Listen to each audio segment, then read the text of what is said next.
Hey guys, welcome to Denny's. Today, we're going to be taking a look at some of the new updates in the first Descendant's first large content update patch. More specifically, I wanted to go into detail on some of the smaller fixes and changes instead of just covering all the brand new content, as I feel we've known what was coming for a while now there, and I do have a video going over that, but stay tuned if you want to find out about the big changes and fixes that they have added.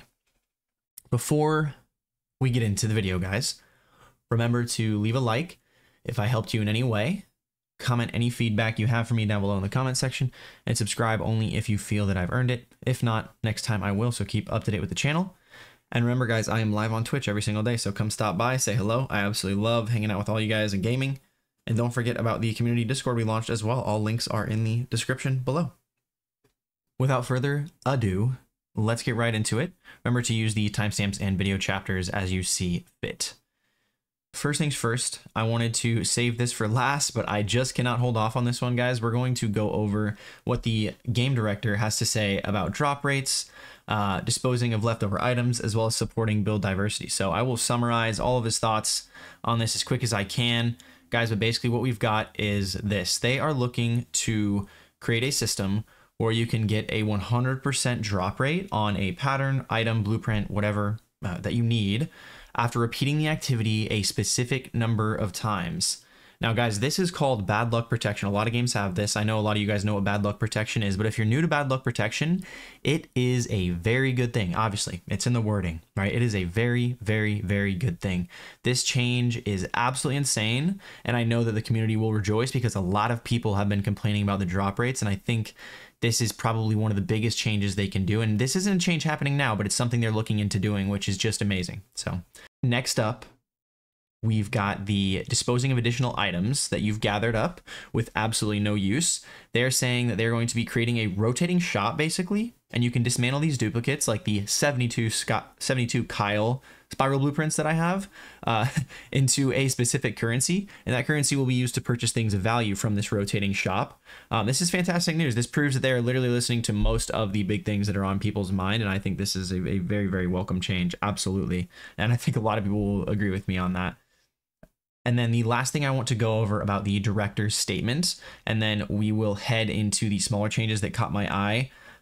This is going to be the module socket types and supporting build diversity. So basically what he said is about socket types of your Descendant loadouts, guys. They are going to be making it so that we have loadouts with different socket types.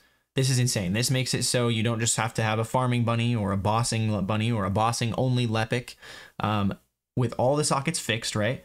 No matter what, you can change it up and earn your way to having a complete and well-rounded Descendant build for bossing, farming, and to do literally anything you wanted to.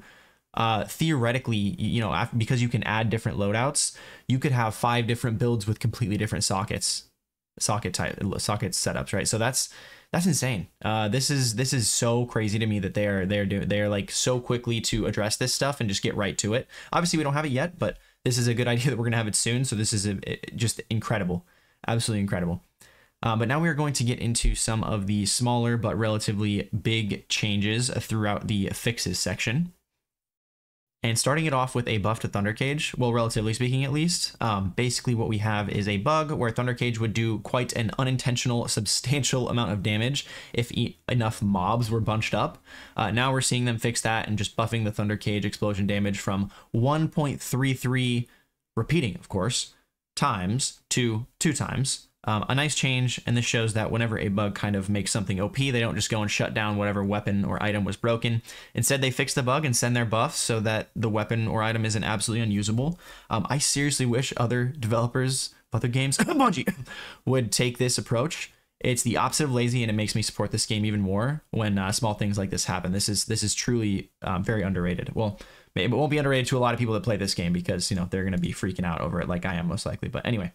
Next up, we've got a bunch of fixes for modules and Descendants, guys. So as you can see, notably here for me, I'm not going to mention them all, but Bunny's got a few fixes. Her damage with her 3rd ability will now scale properly on Ultimate Bunny, where, you know, it wasn't scaling before if you activated it at low electricity.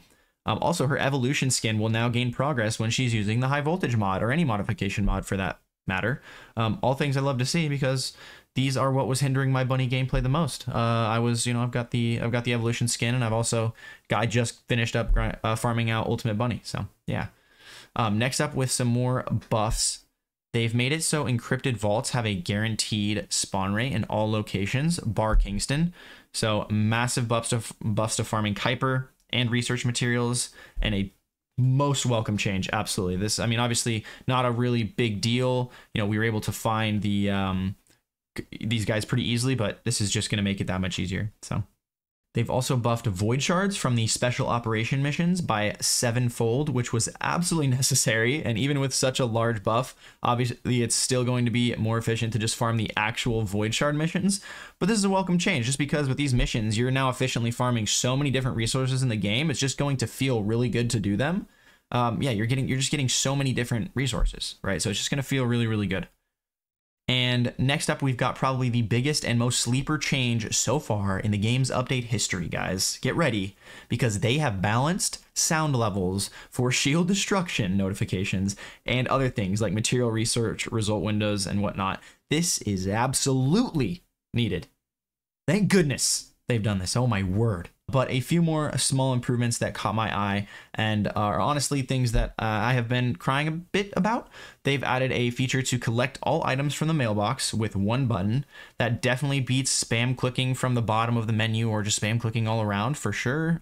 This was going to be in a video that I was going to make about things that we need to add to the game, but they went ahead and beat me to it, and they've added it. So yeah, absolutely welcome change once again. But let's go on to the next one. So they have made it so whenever you save a preset, it automatically adds all those items as favorites, so you don't have to worry if you accidentally delete all your junk when you're going to be deleting any preset items. That definitely did happen to me at the very start of the game. I didn't really pay attention too well, but that coupled with the change of allowing items to be favorited while they are equipped now instead of only while they're in the inventory is just straight up just nice little simple quality of life change, and it's definitely a good one.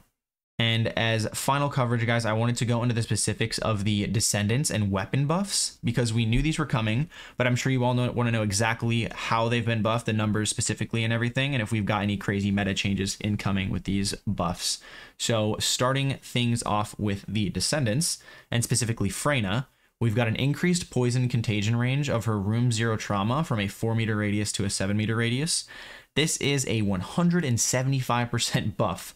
So yeah, that's a big number. That's kind of wild. We're going to have to wait and see if this breaks Freyna at all or just kind of fits her into the rest of the pack. Obviously, it's just one ability that's getting that 175% buff. It's just her poison spreading, but still, I think it's going to be very nice.